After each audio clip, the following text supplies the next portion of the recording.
What's going on, guys, and welcome back to my channel.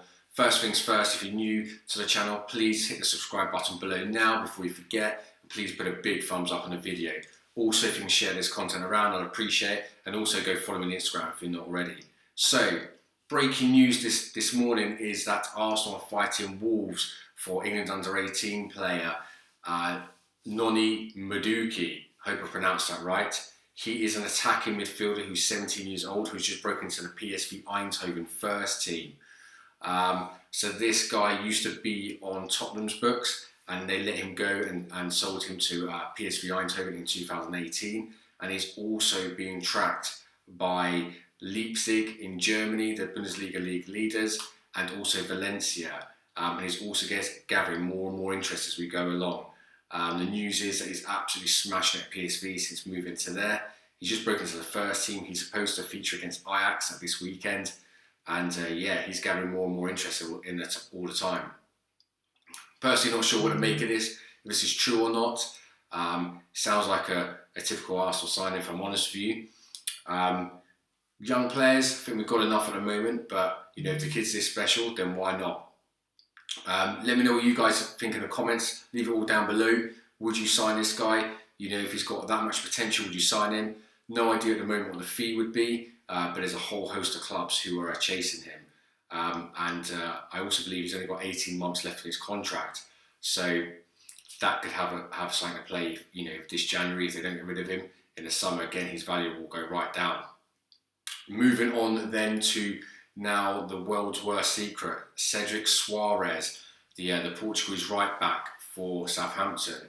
It does look like he's going to complete a deadline day deal to Arsenal. The Portuguese right back, as I said in a previous stream, is he played like 420 minutes in the Euro 2016 final when Portugal beat France, and he has spent 5 years at Southampton and now only has 6 months left in his contract.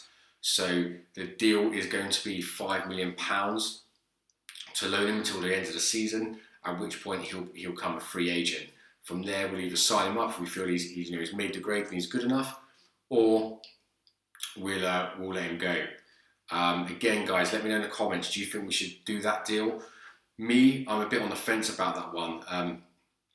I actually think Ainsley Maitland-Niles done an absolutely brilliant job at right back since coming in. If he hadn't played there before, and you'd have said to me about bringing Cedric Soares in, I'd have gone, yeah, do you know what, go for it. But the fact that Ainsley Maitland-Niles has done so good there makes me think, do we really need him? Just moving on from that point, one of the reasons why it's emerged that we might need him is if we're getting rid of Ceballos back to Real Madrid, Ainsley Maitland-Niles might be pushed back into midfield. And again, I've said it on a previous stream, I'm not sure he's good enough to play midfield. I think he's been absolutely outstanding at right back. I mean, like I said before, he had Zaha in his pocket amongst other players. You know, even Saka, you know, you've seen how good he's been at left back. He doesn't even look out of position. So I'm not convinced that we need to sign another right or left back. People say it's only £5 million. I get that. But if we've got two of them players to cover there, why bother? Why don't you save it to your summer budget? Another player we have been slightly linked with is Marlon, the Dutch youngster who was actually on Arsenal's books a couple of years ago. He's been slightly linked, but I can't see this one happening, to be honest. It's only a very minor link, and I can't see that one coming off. Other reports, the Lamar, the Emre Can, players like that, it looks very unlikely now that they will be coming. However, we know deadline day is deadline day, and it can still throw up a few surprises. It does. Like I said before, the biggest factor I feel in this January window is the fact that there are players who want to play for their countries in Euro 2020. And if they're not playing, they're not going to get picked. And that forces people's hands sometimes. You know, look at the Giroud thing. I know he's not getting a game at Chelsea, but he wants to get in France squad for the Euro 2020 championships. Makes no mistake about that.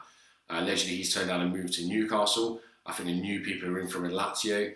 No doubt we've got a couple of other clubs interested in him, but he will want to move to make sure he gets in the team. So that's pretty much the new news I've got for you. But again, keep your eyes peeled on deadline day, because there might be something that comes completely out of the woodwork. I mean, let's face it, that's what happened with Pablo Mari, and that's what's happened with Cedric Soares. So I wouldn't be surprised if there's a late bid for someone on deadline day. Hoping maybe Lamar. I think we could do with a left winger alone and push a Bangang in the centre. Or even, I'd quite like to see that Everton Soares, the Brazilian winger we were linked with before we got Pepe. I'd quite like to see him at the club. But who knows? Let's wait and see what happens. Let me know what you guys think. Who would you sign on deadline day? Or would you just leave it all to the summer and hope we've got a big fuck off budget for the summer? Let's hope so anyway. Again, guys, if you're new to the channel, please hit the subscribe button now, put a big thumbs up on the video and share my content around. Until tomorrow, guys, have a good one.